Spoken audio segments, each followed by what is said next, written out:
Hello' guys, আজি আমাৰ যাত্ৰা আৰম্ভ হৈছে বস্ত্ৰনগৰী শুৱালকুছিলৈ। আপোনালোক সকলোৱে জানে যে অসমৰ ভিতৰত এখন বৃহৎ গাঁৱৰ নাম ল'বলৈ হ'লে শুৱালকুছি নামেই ল'ব লাগিব, যাৰ অন্য এটা নাম হ'ল বস্ত্ৰনগৰী। পোনে পোনে আজি আপোনালোকক লৈ যাব বিচাৰিম শুৱালকুছিস্থিত এখন উদ্যানলৈ, যিখন উদ্যানৰ নাম ৰখা হৈছে বস্ত্ৰ উদ্যান।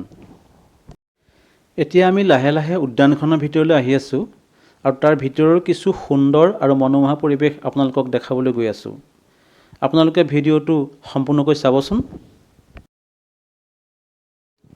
আমি লাহে লাহে উদ্যানখনৰ সমগ্ৰ পৰিৱেশ আপোনালোকক দেখাবলৈ গৈ আছোঁ। চাওকচোন কি সুন্দৰ পৰিৱেশ।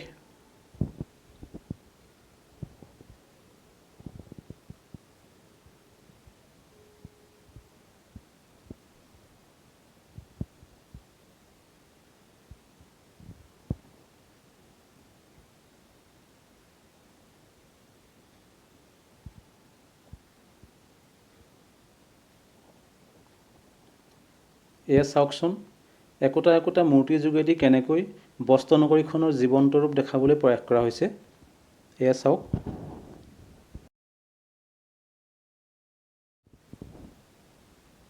এয়া চাওক, প্ৰতিটো মূৰ্তিয়ে যেন কথা ক'ব এতিয়া।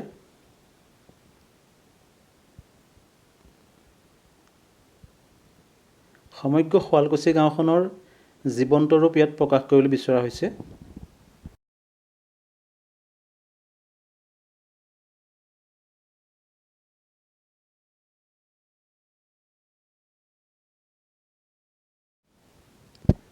আপোনালোকক গোটেইখিনি দেখুৱাৰ চেষ্টা কৰিম।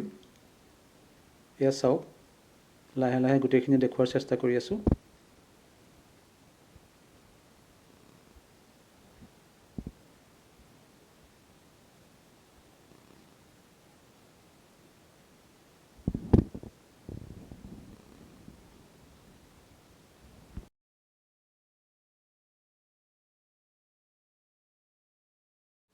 পাট মুগা কাপোৰ উৎপাদনত বিশ্ব দৰবাৰ জিলিকাই ৰখা শুৱালকুছি অসম বা ভাৰতৰ কাৰণে এটা বৃহৎ গৌৰৱৰ স্থল নহয়নে বাৰু?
আজিৰ ভিডিঅ'টো ইমানেই আছিল।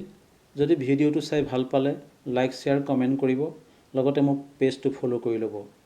পৰৱৰ্তী এটা নতুন ভিডিঅ'ৰ সৈতে লগ পোৱাৰ প্ৰতিশ্ৰুতিৰে তেন্তে আজিলৈ আহোঁ। বহুত বহুত ধন্যবাদ।